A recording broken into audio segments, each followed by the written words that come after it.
Você trabalhou no Otário de 2006 até 2011, né? Isso. Primeiro como estagiária e depois psicóloga.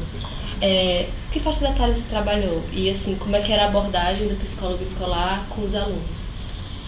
Lá eu tive uma experiência bem extensa mesmo, né? Assim, eu entrei lá como estagiária, na época, era uma psicóloga para a escola inteira, desde a educação infantil até o terceiro ano, né? Então eu trabalhei como estagiária com todas as faixas.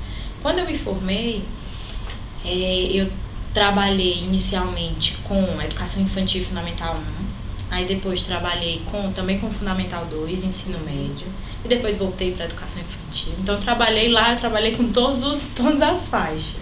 Ao longo do tempo que eu trabalhei lá,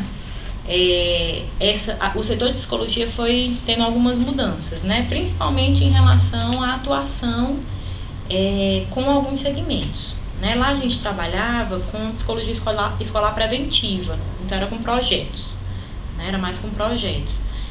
E com os atendimentos, né, específicos, com algumas demandas que eram pontuais. Mas a gente fazia mais esse trabalho preventivo, que era o planejamento de projetos educativos e trabalhava questão de valores, questão de orientação profissional, orientação de estudo. Então, eram vários projetos, a gente tinha no setor de psicologia, em média de uns 12 a 15 projetos por ano. Né? Então, a gente trabalhava, e aí alguns projetos aconteciam durante todo o ano, como orientação de estudo, toda etapa acontecia. Né? E aí, alguns projetos aconteciam ao mesmo tempo também.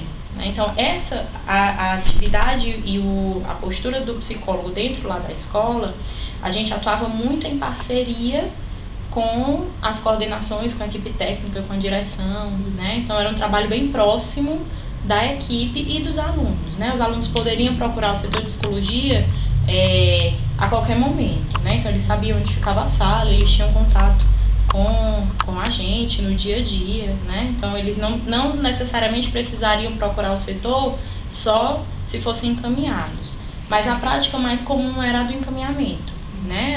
A coordenação, a supervisão, né, achava que era necessário e encaminhava para o setor.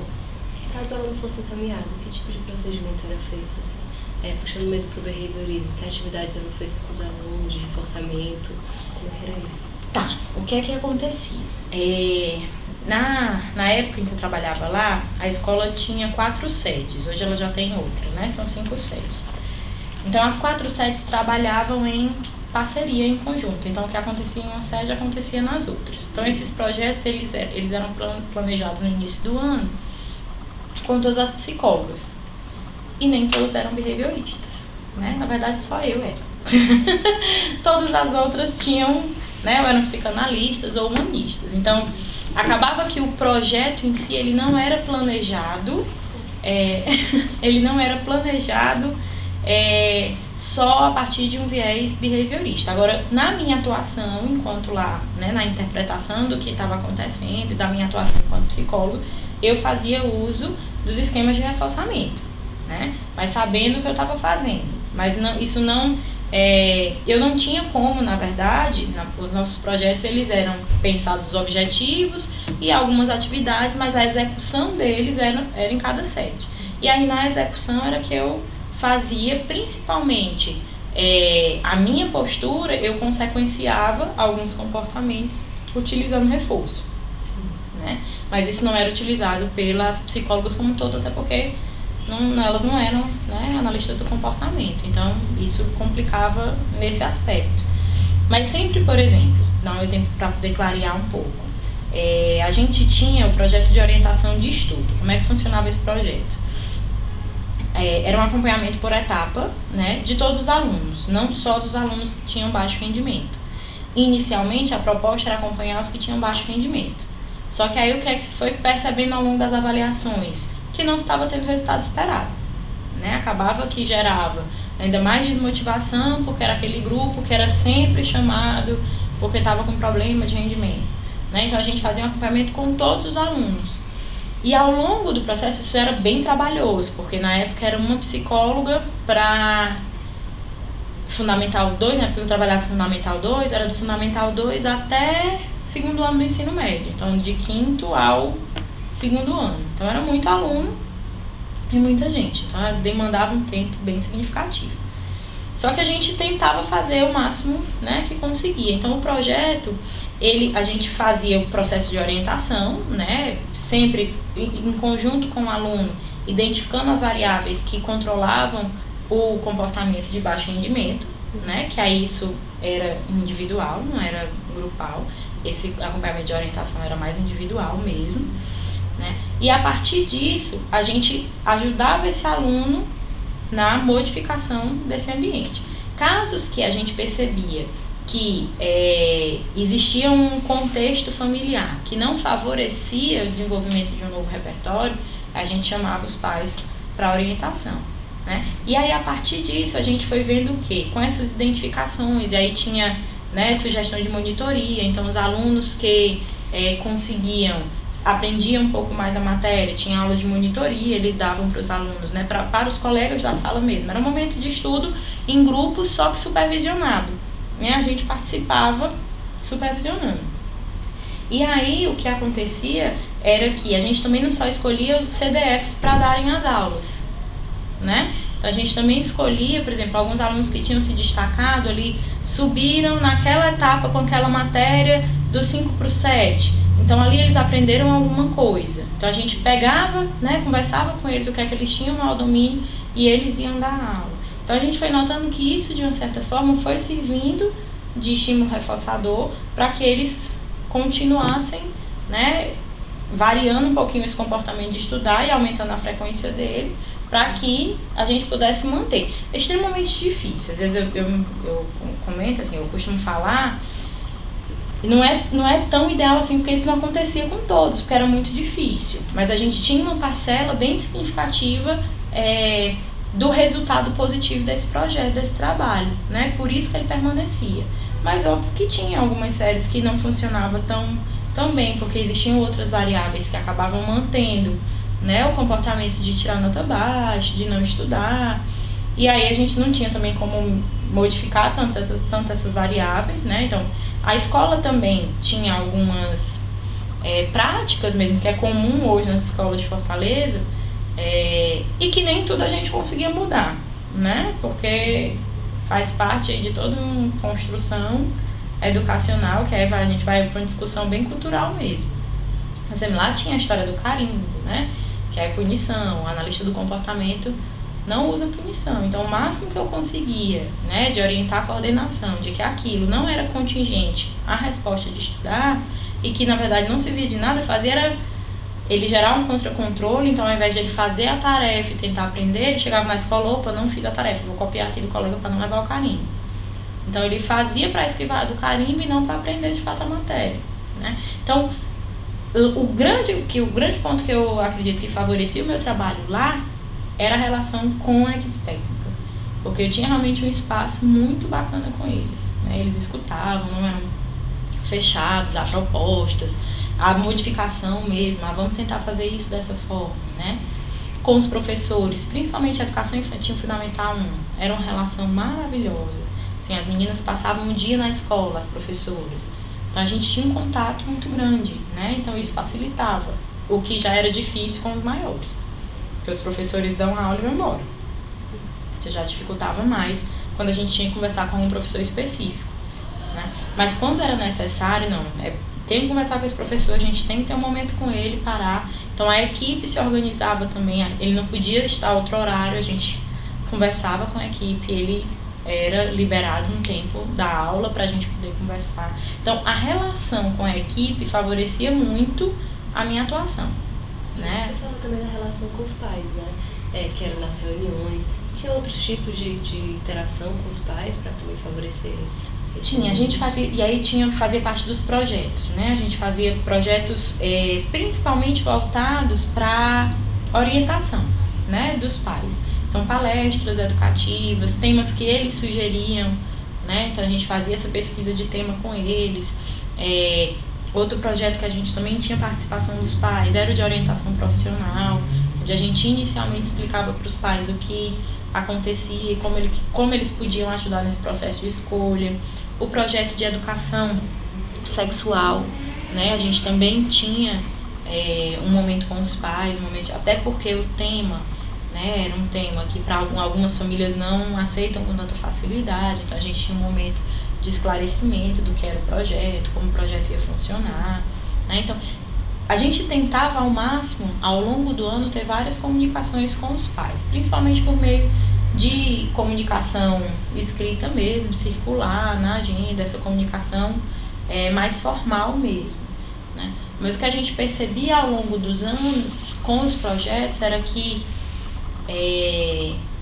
a ida dos pais à escola estava cada vez mais difícil, né? Então, quando a gente fazia um projeto que eles sugeriam um tema, alguma palestra que eles sugeriam um tema, quando a gente fazia, não, a palestra vai acontecer, a gente divulgava, dava o tempo específico para eles se organizarem. Quando a gente via dos pais da educação infantil até o ensino médio, a gente tinha uma porcentagem quase que irrisória em relação à quantidade de alunos que a gente tinha na escola. A gente tinha, na época, 1.400 alunos e a gente tinha uma presença de 50 pais, né, 45 pais. Era um dos pontos mais difíceis, né? Até atendimento, quando a gente marcava atendimento, ligava para conversar sobre o aluno. E aí sempre a questão do tempo, né? Não tenho tempo para ir, não tenho como ir, todo mundo no trabalho, é complicado. Então essa comunicação com os pais ainda era um pouco complicada. Acredito que ainda hoje seja, né? Seja um dos maiores dificultadores nessa parceria mesmo, né? Apesar da gente ter uma forte campanha aí, não só na escola que eu trabalhava, em todas, né? E tem uma campanha muito forte da presença dos pais, da parceria com as famílias, né? Mas era um grande dificultador mesmo. E assim, uma dúvida com a educação infantil, né? Que você trabalhou também com as crianças elas ainda estão aprendendo a ler, estão nesse processo que aí ainda é mais difícil você inserir a criança nesse processo de aprendizagem, né? Como é que funciona esse acompanhamento por meio de reforços arbitrários e naturais? Como é que estimular o reforçamento natural? Como é que isso acontece? Tá, lá, como é que acontecia? Porque aí quando a gente fala, não tem como, né? Talvez até direcionar tanto. Eu não conseguia só o tempo todo fazer uso, né, da análise do comportamento. Por quê? Porque meu momento ali nesse processo de aprendizagem era mais de orientação para a professora do que com a criança em si, né? Ensinar a criança em si a ler e a aprender. Então era um momento de orientação. O que é que acontecia? A supervisora da educação infantil era piagetiana. Então, um polo e outro, né? Completamente diferente. Aí a gente tem que aprender a dialogar, o que era muito difícil, não era fácil, né? Então, eram com algumas sugestões, né? Quando a gente via que a forma como a professora estava direcionando o processo de aprendizagem não estava sendo, né, tão reforçador para a criança. A minha leitura enquanto analista do comportamento, eu sempre via as variáveis mantendedoras dos comportamentos, eu sempre conseguia perceber, né? A minha interpretação não era pelo viés estruturalista das fases do Piaget, não. A minha visão era pela questão da interação daquela criança com aquele contexto. Então, muitas vezes, eu percebia a professora utilizando punição. Então, o que é que eu fazia? Eu bolava algumas estratégias que não se utilizasse de punição, mas sim de reforçamento diferencial. Ela reforçava as respostas mais adequadas e da extinção mais para as inadequadas e orientava, né? Só que essa orientação não era nessa linguagem, porque senão ela não ia entender, né? E não ia, né? Não fazia parte realmente do repertório da professora. Então, como a ideia era favorecer que aquela criança passasse pelo processo de aprendizagem da forma mais prazerosa possível, mais reforçadora possível, então o meu grande trabalho era perceber, e aí não tinha como escapar da observação, eu observava em sala, por isso que a relação entre o psicólogo e a equipe, entre o analista do comportamento e a equipe, é muito importante, porque se eu tivesse a postura de já chegar lá, né, e dizer, não, você vai ter que usar o behaviorismo, você vai ter, muito provavelmente a primeira coisa que ia fazer era não querer utilizar, até pelas críticas que o behaviorismo leva, que são, né, referentes a há vários anos atrás, vários milhares de anos atrás. Então, acaba que isso ainda é muito presente na pedagogia, ainda também, né? Acho que o behaviorismo que é passado para a pedagogia é o do Watson, né? Não é o do Skinner. Acho que Skinner eles passam meio que ainda com paradigma respondente, estímulo-resposta. Então, eles não têm o conhecimento em si, né? E na hora da prática, lá do exercício da profissão, também não é o momento da gente estar ali teorizando. A gente tinha os momentos específicos, né, de orientação, de estudo, que eram as reuniões pedagógicas, que era o momento em que a gente discutia um pouco sobre isso. Mas na hora, o que eu fazia era, primeiro ponto, chegava a queixa que a criança não estava aprendendo, ia para a observação. Observava aquele contexto de aprendizagem, como é que a criança respondia, que tipo de consequência ela tinha, né? E aí eu ia juntamente com o professor estudar outras possibilidades, sempre tentando tirar um pouco essa punição que era presente, né, nesse processo, e inserir reforçamento diferencial, né? Às vezes utilizando reforçamento arbitrário, porque a grande tentativa era sempre pelo reforçamento natural, né? Sempre, né? O fato de conseguir emitir uma resposta verbal de leitura e isso ser o coleguinha compreender a historinha que ele estava contando e isso ser o reforço natural dessa resposta. Só que muitas vezes, principalmente nesse início de processo, desse novo aprendizagem, desse novo repertório, muitas vezes a gente tem que se utilizar mesmo de arbitrário, né? Para que às vezes isso possa, né, contribuir para que ele emita a resposta e depois, aos poucos, ela vá sendo mantida pelo reforçamento natural, né? No caso da leitura e da escrita, pela consequência comunicação mesmo, né? Conseguir se fazer entender, né? Se comunicar com os colegas, com os pais. Então, algumas práticas que a gente orientava que os pais também fizessem nessa época.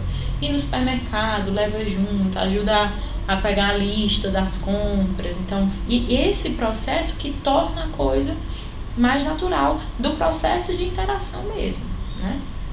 Mas que, assim, não era tão difícil, porque as professoras, que aí eu volto muito, eu trabalhei muitos anos lá, então isso facilitou porque a relação que eu tinha com os professores já era de um certo tempo e isso aos poucos, né? Como eu entrei como estagiária, então essa relação, quando eu me tornei profissional, a relação já estava, né? A gente já existia esse vínculo afetivo, então já era bem mais fácil, né? Então quando eu fiquei responsável pelo setor, né, aí coisas fluíam mais rapidamente. Mas eu bato sempre na tecla, não tem como a gente um bom analista do comportamento tem que aprender a reforçar, tem que aprender a fazer modelagem, tem que aprender. Então isso eu não fazia só com as crianças, a gente também fazia com os professores, com a equipe técnica, e a coisa ia fluindo de uma maneira bem bacana, bem legal mesmo. E assim, dando um pulo agora para o ensino médio, você também trabalhou, é que a gente estava conversando, surgiu uma dúvida, assim, você acompanhou também esse processo de mudança para o Enem, né? De vestibular para o Enem. Acompanhei. Aí eu queria saber como é que foi, por as estratégias para poder lidar com isso, né? As demandas que surgiram, eu sei que é uma pergunta muito grande, mas para dar uma resumida, assim. Tá. Foi um processo que, na verdade, foi um processo que gerou muita ansiedade, né, nos meninos, né, principalmente os meninos do ensino médio mesmo, né, e não só nos alunos, mas na equipe também, porque tem toda a cobrança, né, não só institucional, mas a cobrança também das famílias, de que os meninos tenham aprovação no vestibular. Então, não foi somente os alunos que apresentaram respostas ansiosas. A equipe também, os professores também. Então foi uma mudança, né, na verdade, que mexeu com todo mundo. O primeiro passo que a gente começou a fazer foi tentar trabalhar ao máximo isso, gente, muito recortado, tá? Assim, já não acontecia no processo na escola, em todas as sedes. Era uma coisa recortada de cada equipe, porque isso era demanda de cada sede, né? Então o primeiro passo foi a compreensão dessa mudança, né, o processo que estava acontecendo, né, dessa transição do vestibular pela equipe pedagógica, né? Vamos sentar, vamos entender o que é essa mudança e vamos tentar identificar que tipo de, né, práticas a escola tem utilizado que pode favorecer e outras práticas que não podem. E a gente vai tentar modificar isso de uma certa forma para que a gente possa aumentar a probabilidade da aprovação no Enem. Então, o primeiro ponto, o primeiro trabalho que foi feito foi isso, né? Essa identificação dessas mudanças. Com os alunos, teve também esse momento, né, de conhecer o que seria o Enem, qual é a proposta do Enem, como que o Enem funciona, né? E aí, a partir disso, exposição, né? Processo de exposição, né? E um processo que a gente fazia muito lá é a questão do simulado, que aí isso acaba acontecendo em todas as escolas. Mas era um simulado onde a gente, nas primeiras exposições, foram exposições não punitivas, né? Os meninos não tinham a nota vinculada à exposição a um estilo prova do Enem, né? Mas aí depois, aos poucos, principalmente no terceiro ano, foi mudando e o simulado passou a ser a nota. Mas esse processo de acompanhamento foi muito, e tinham grupos específicos voltados para conversar sobre quais eram os receios relacionados a essa mudança, né? Muito difícil de trabalhar era. Por quê? Porque nem a gente sabia como que iria ser esse processo, né? E para completar, no primeiro ano que teve a mudança, foi o ano que teve o erro do Enem, os pobres tiveram que fazer tudo de novo, né? Então, é muito complicado, porque não está tudo sob o nosso controle, né? Não era só a escola que precisava se preparar, ou preparar os alunos, né? Porque aconteceu algo que estava totalmente fora do controle, o Enem foi anulado, tiveram que fazer novamente. Então, acaba que a preparação que a gente programou ali para eles foi na tentativa de minimizar ao máximo as respostas ansiosas, para que elas não atrapalhassem tanto o processo. Mas a gente sabia que era um novo e que tinha uma grande probabilidade dos meninos não se adaptarem de primeira, né? Por um lado, o fato do Enem ter sido anulado no primeiro ano, eles terem que fazer de novo, de uma certa forma, foi meio que um primeiro treino, né? Eu me expus, dei um treino e aí, vamos lá que agora é o real, né? Porque o simulado na escola nunca é a mesma coisa do que o valendo, né? Bom, agora tá valendo. Então, de uma certa forma, a gente teve esse processo, porque quando foi anulado, a escola continuou trabalhando com os meninos, né? Para ter a tentativa de novo. Então, a gente trabalhava muito nesse aspecto. O que é que eles poderiam ter aprendido com a situação, para que, quando eles fossem fazer a prova de novo, minimizasse o máximo de estimulação aversiva para eles, né? E aí nunca era nessa linguagem, tá? Né? A linguagem nunca era essa. A gente tentava trazer o máximo para a compreensão deles, né? Se a gente fosse falar de estimulação aversiva, operação estabelecedora, não iam entender nada, né? Eles iam... E assim, em que medida o ambiente escolar ele propicia a aprendizagem do aluno? Qual a importância desse contexto, desse ambiente escolar? Tá. Que eu acho que isso é um dos pontos mais críticos que hoje a gente tem. E aí, crítico mesmo, eu acho que eu não vou falar nem só pela minha experiência, mas pelo que eu via em na atuação de outros colegas que também trabalhavam com a educação. Hoje, infelizmente, a gente ainda tem um planejamento pedagógico onde o psicólogo não participa tanto. O psicólogo participa do planejamento das atividades do setor de psicologia, mas não participa tanto em conjunto do planejamento das estratégias de aprendizagem. Quais são as estratégias que o professor tal vai utilizar para ensinar determinado conteúdo, né? Como que ele vai fazer isso? Infelizmente, a gente ainda não trabalha tanto, tá? Direcionado dentro desse planejamento. Eu, particularmente, não conheço, a não ser quem trabalhe só com a educação infantil e Fundamental 1, que é mais fácil. Essa entrada é mais fácil. Mas com os maiores, eu realmente desconheço, né, essa atuação próxima nesse planejamento. Mas é um dos principais pontos que, principalmente, os analistas do comportamento batem muito, né? Então, eu não participava porque não era a prática da escola, mas quando chegava, por exemplo, na época das etapas mesmo, que a gente ia fazendo um acompanhamento com orientação de estudo com os alunos, era um dos pontos os principais pontos que eu investigava junto com a coordenação, né? Qual é o tipo de prática que esse professor está utilizando em sala de aula? Porque hoje a gente ainda tem muita presença de punição. O nosso sistema educacional, ele é muito punitivo, né? É isso, o menino não está prestando atenção, vai para fora de sala. O que é que ir para fora de sala vai ajudar o menino a aprender o conteúdo? Nada. Né? Então, na verdade, quem está aí sendo reforçado é o professor. Né? Eu me livro da estimulação aversiva que aquele aluno conversando não prestando atenção no que eu estou falando. Mas que ele não está ajudando o aluno a desenvolver o novo repertório, não está. Ah, mas ele faz isso sabendo que está fazendo? Não. É porque é uma prática que provavelmente ele aprendeu como modelo. Foi feito exatamente isso com ele. Né? E aí, muito do que a gente tem hoje são o desenvolvimento de repertórios de contra-controle. Dentro da instituição de educação, eu percebia muito o desenvolvimento desse repertório.